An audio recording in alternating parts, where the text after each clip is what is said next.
നിതിൻ രാജിന്റെ മരണവുമായി ബന്ധപ്പെട്ടുള്ള അപ്ഡേറ്റിലേക്കാണ് പോകേണ്ടത്. അന്വേഷണ ചുമതല പുതിയൊരു സംഘത്തെ ഏൽപ്പിച്ചിട്ടുണ്ട് ആതിര. അപ്പോൾ ഇന്ന് ആ സംഘം കണ്ണൂരിലെത്തുകയാണ്. അഞ്ചർക്കണ്ടി മെഡിക്കൽ കോളേജ് BDS വിദ്യാർത്ഥിയായിരുന്ന നിതിൻ രാജിന്റെ മരണത്തിൽ ചുമതലയേറ്റ പുതിയ അന്വേഷണ സംഘം ഇന്ന് കണ്ണൂരിലെത്തുകയാണ്.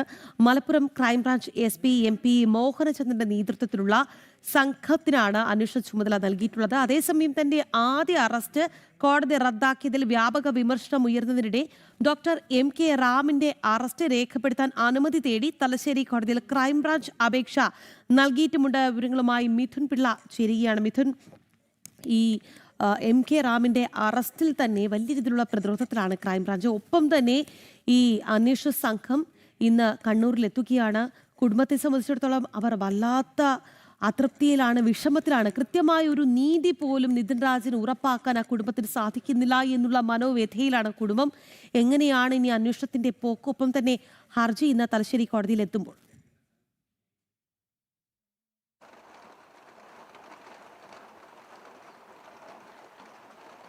രാഖി, ഈ നമുക്കറിയാം ദന്തൽ കോളേജ് വിദ്യാർത്ഥിയായിരുന്ന നിതിൻ രാജിൻ്റെ മരണത്തിന് തൊട്ടു പിന്നാലെ ഏതാണ്ട് 3 മാസം 100 ദിവസത്തോളം ഒളിവിൽ കഴിഞ്ഞതിന് ശേഷമാണ് പ്രധാന പ്രതിയായ ഡോക്ടർ MK റാം പോലീസിൻ്റെ പിടിയിലാകുന്നത്. പക്ഷേ പോലീസിൻ്റെ പിടിയിലായിട്ട് കൂടി കോടതിയിൽ ഹാജരാക്കിയ സമയത്ത് അറസ്റ്റ് നിയമവിരുദ്ധമെന്ന് പറഞ്ഞുകൊണ്ട് കോടതി അദ്ദേഹത്തെ വെറുതെ വിടുകയാണ് ചെയ്തത്.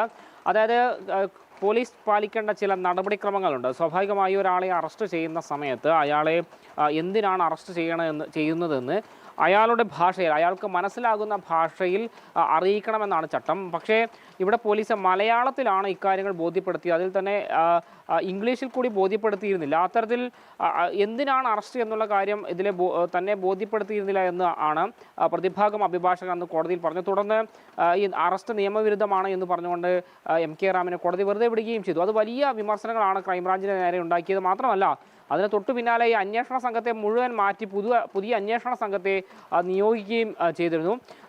മലപ്പുറത്തെ ക്രൈംബ്രാഞ്ച് SP MP മോഹനചന്ദ്രൻ്റെ നേതൃത്വത്തിലുള്ള സംഘത്തിനാണ് ഇതിൻ്റെ അന്വേഷണ ചുമതല നൽകിയിരിക്കുന്നത്.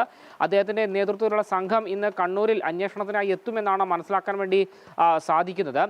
അതേസമയം ഈ ആദ്യത്തെ അറസ്റ്റുമായി ബന്ധപ്പെട്ട് വലിയ വിമർശനം ഉയർന്നതിന് പിന്നാലെ ക്രൈംബ്രാഞ്ച് വീണ്ടും ഒരു അറസ്റ്റിനുള്ള അപേക്ഷ തലശ്ശേരി കോടതിയിൽ കൊടുത്തിട്ടുണ്ട് എന്നൊരു വിവരം കൂടി പുറത്തു വരുന്നുണ്ട്. എന്തായാലും പോലീസ് സ്റ്റേഷനിൽ അല്ലെങ്കിൽ ക്രൈംബ്രാഞ്ച് ഓഫീസിൽ ഹാജരാകണമെന്ന് ആവശ്യപ്പെട്ടുകൊണ്ട് കോടതിയിൽ നിന്നാണ് ഇനി MK റാമിനെ നോട്ടീസ് പോവുക എന്നാണ് മനസ്സിലാക്കാൻ വേണ്ടി സാധിക്കുന്നത്. അങ്ങനെയെങ്കിൽ 2 ദിവസത്തിനുള്ളിൽ തന്നെ അദ്ദേഹം അന്വേഷണ സംഘത്തിന് മുൻപാകെ ഹാജരാവും എന്ന് മനസ്സിലാക്കുന്നു. അതിനെ തുടർന്നാണെങ്കിൽ അറസ്റ്റ് രേഖപ്പെടുത്തി തുടർ നടപടികളിലേക്ക് ക്രൈംബ്രാഞ്ച് കടക്കുകയും ചെയ്യും.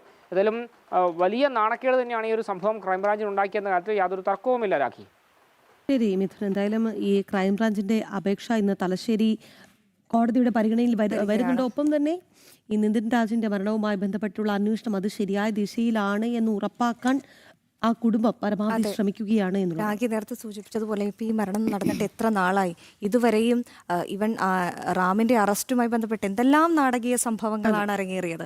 അപ്പോൾ ആ കുടുംബത്തിന്റെ ഒരു അറസ്റ്റ് ഉറപ്പാക്കുമ്പോൾ പോലും കൃത്യമായ നടപടിക്രമങ്ങൾ പാലിക്കാതെ, അല്ലേ, അല്ല എന്നുണ്ടെങ്കിൽ അത് ഉറപ്പാക്കുന്നു എന്ന് അവർക്ക് പോലും ഒരു ഉറപ്പില്ലാത്തൊരു സാഹചര്യം. അതെ, ക്രൈംബ്രാഞ്ചിന് വല്ലാത്ത തരത്തിലുള്ള ഒരു വീഴ്ചയാണ്. എന്തായാലും ഇനി ഈ അന്വേഷണ സംഘത്തിന്റെ നടപടികൾ എങ്ങനെ പോകുമെന്ന് നമുക്ക് നോക്കാം.